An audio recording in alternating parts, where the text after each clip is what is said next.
From Hollywood, Miss Marjorie Riordan in The Unexpected. The Unexpected. The Unexpected.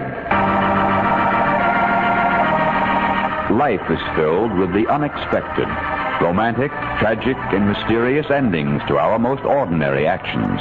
Dreams come true, or dreams are shattered by sudden twists of fate in The Unexpected.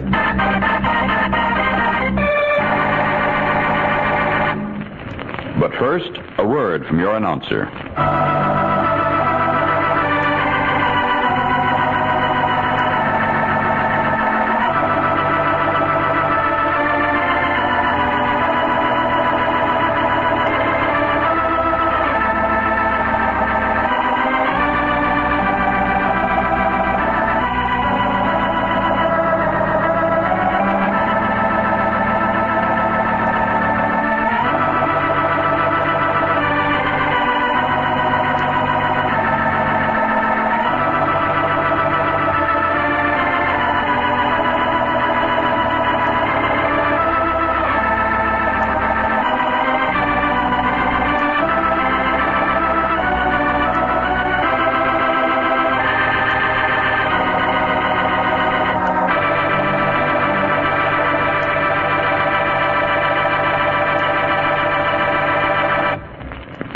And now, Miss Marjorie Riordan, outstanding motion picture and stage star in The Cripple, a drama of the unexpected.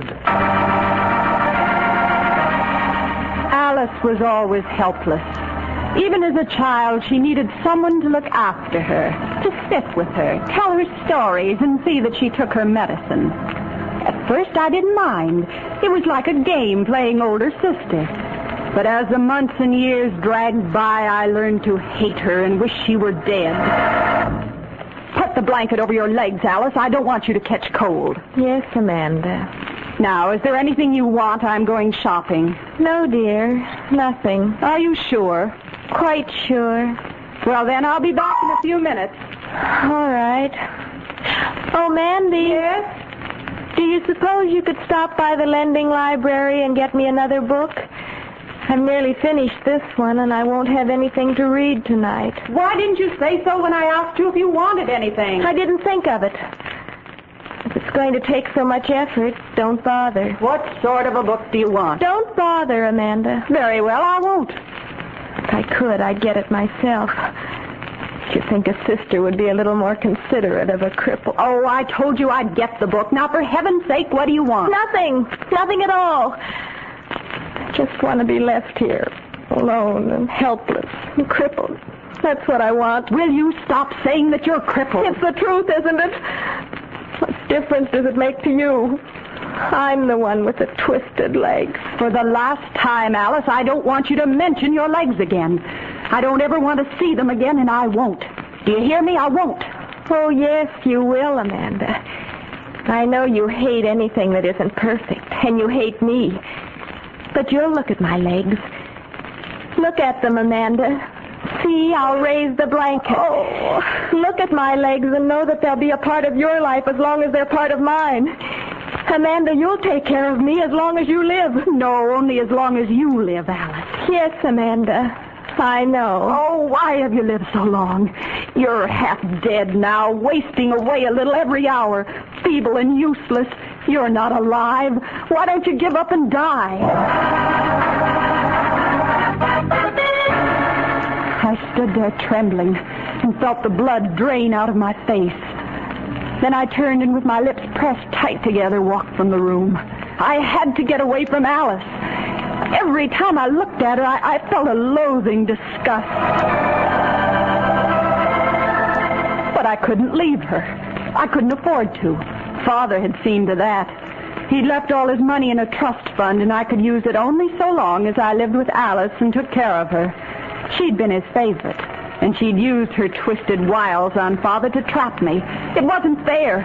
I was chained to a lifeless corpse. But then, at last, I saw it. I saw a way to break the shackles.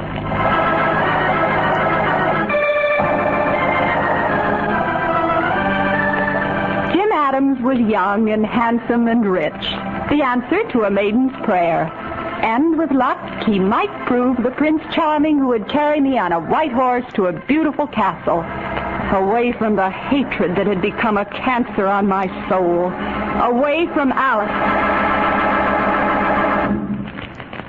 Jim. Yes, darling. We'd better leave. I'm afraid I'm going to be late, and I wouldn't want Alice to worry about me.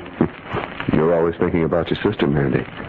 Why don't you think of yourself once in a while? Oh, but I do, Jim. I'm really very selfish. Mandy, you're the most unselfish girl I've ever met. Oh, don't you believe it? But seriously, I want to talk to you. Seriously? Yes, we've known each other for several months now. Long enough to... Fall in love? Oh, Mandy, darling, you mean you feel the same way? Of course, Jim. Haven't you known? Well, yes, in a way, but I thought perhaps I was imagining it because I wanted you to care so desperately. It wasn't imagination. I just don't believe it. Honest, Mandy, I just don't know what to say. Well, you could ask me to be your wife. Will you, darling? Will you marry me? Oh, Jim, of course I will. Of course, if... If what? There's just one thing. Well, name it and it's yours. Do you want the moon with a big red ribbon or a handful of stars? Oh, no, silly. It's much simpler than that. I want to be married right away. Right away? Yes, tomorrow. Oh, I'm afraid to wait. Something might happen. I've got to tell Alice and make the break quickly, or I might not be able to go through with it. Tomorrow? You understand, don't you? If I put it off, I'll know that I'm hurting Alice, and I couldn't stand that. But, darling, I thought she could live with us. I mean, after the honeymoon. Oh, no. I mean, she'd never do that. We've talked it over, you see, and she's always said that when I married, she'd never stay with me. I know I couldn't change her mind. Well, whatever you say. Oh, of course I'll ask her, but it wouldn't do any good. I think I can see her point. You've got to live your own life, Mandy, and Alice knows that. She's quite right. Yes, I guess she is, but it's so hard to convince myself after all these years.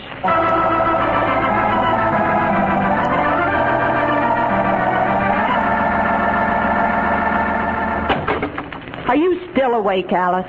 Yes, of course. Then I can come in. How could I stop you? By telling me to stay out. What's the matter with you tonight, Amanda? I'm going to be married. Yes, to Jim Adams. We're driving over the state line tomorrow afternoon. By evening, you'll have a brother-in-law. Aren't you the lucky girl? I don't believe it. You can't leave me. You won't get a cent if you do. Oh, I assure you, Alice, I'll get far more money by marrying Jim, and he won't be half so much trouble. You're just marrying him to get away. I know you, Amanda. You tricked him, and you're using him so you can leave me. Why, Alice, Jim and I are caught in the white flame of pure love. I won't let you do it. I won't let you get away with it. I'll tell him. I'll tell him everything, how mean and petty and vicious you are. You won't tell him a thing, do you hear me? Not a thing. If you say one word, I'll... You what? It doesn't matter. I'm meeting Jim downtown. I thought it best to avoid a scene here. And the servants will be instructed that you're not to use a phone. For the first time, Alice, your disability will be a convenience to me. I'm even rather grateful for it. And now, good night. I'll say goodbye tomorrow. Sleep well, dear sister.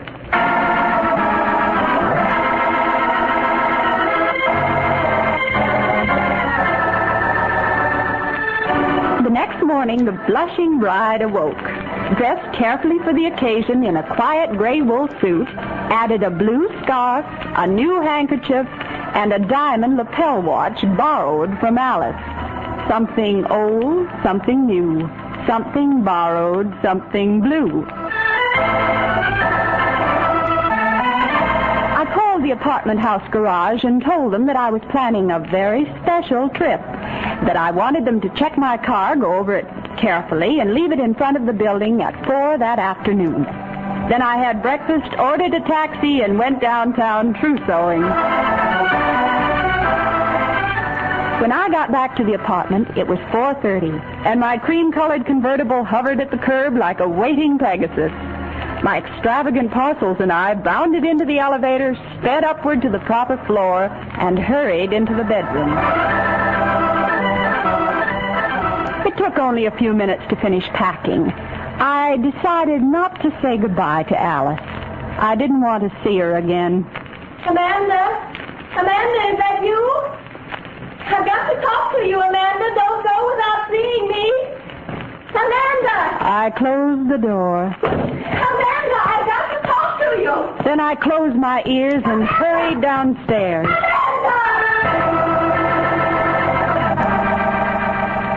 I picked up Jim in front of his office, and we drove over the state line to a little white frame house with a sign on the door saying, Justice of the Peace.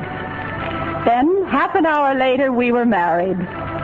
As the car raced through the thinning traffic and gathered speed, I smiled and my mind whispered gleefully, oh, you'll never hear Alice's voice again. You'll never look at twisted legs again. You'll never play nursemaid to a cripple. Never, never, never again.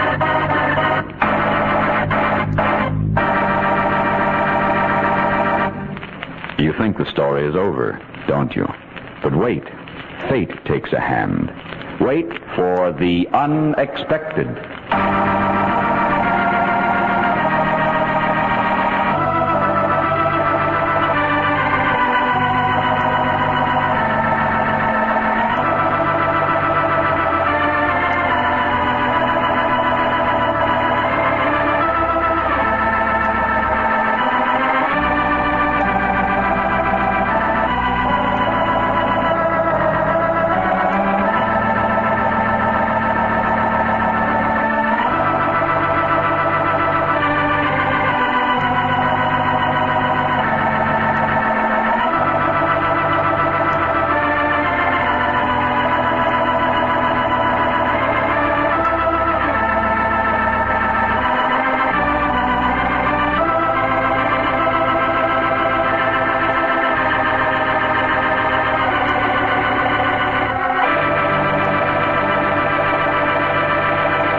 And now for the surprising conclusion of The Cripple, a Hamilton Whitney production starring Miss Marjorie Riordan, written by Robert Libet and Frank Burt, and directed by Frank K. Danzig. I don't remember very much about the accident. It happened so quickly. And then came the hours of waiting in the hospital corridor. Waiting and wondering. You can go in now, Mrs. Adams. Thank you. Mandy? Is that you, Mandy? Yes, I'm here. Are you all right, Mandy? You're not hurt? No, Jim, I'm not hurt. Oh, what happened? That truck, Well, something was wrong with my car. Your car? What was wrong? Alice didn't tell me. It was her fault. The garage left word not to drive over 30, but she didn't tell me. She didn't tell you? Not a word. She claimed she called out something just before I left the house, but I didn't hear her. Do you understand, Jim? I didn't hear her call. It doesn't matter. You mustn't blame Alice. But don't worry. I'll be all right. As long as I have you to look after me. Oh, of course, darling. You'll be well in no time. I wish that were true, Mandy. You see, they've already told me I'll never walk again. You... Yes. I'm going to be a cripple. But I won't mind. I'll have you to take care of me, won't I, Mandy? I'll always have you to take care of me.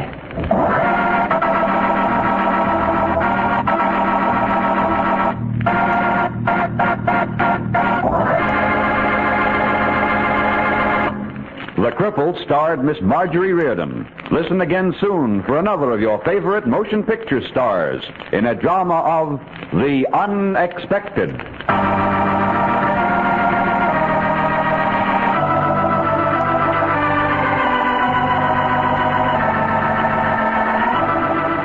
This program was transcribed in Hollywood.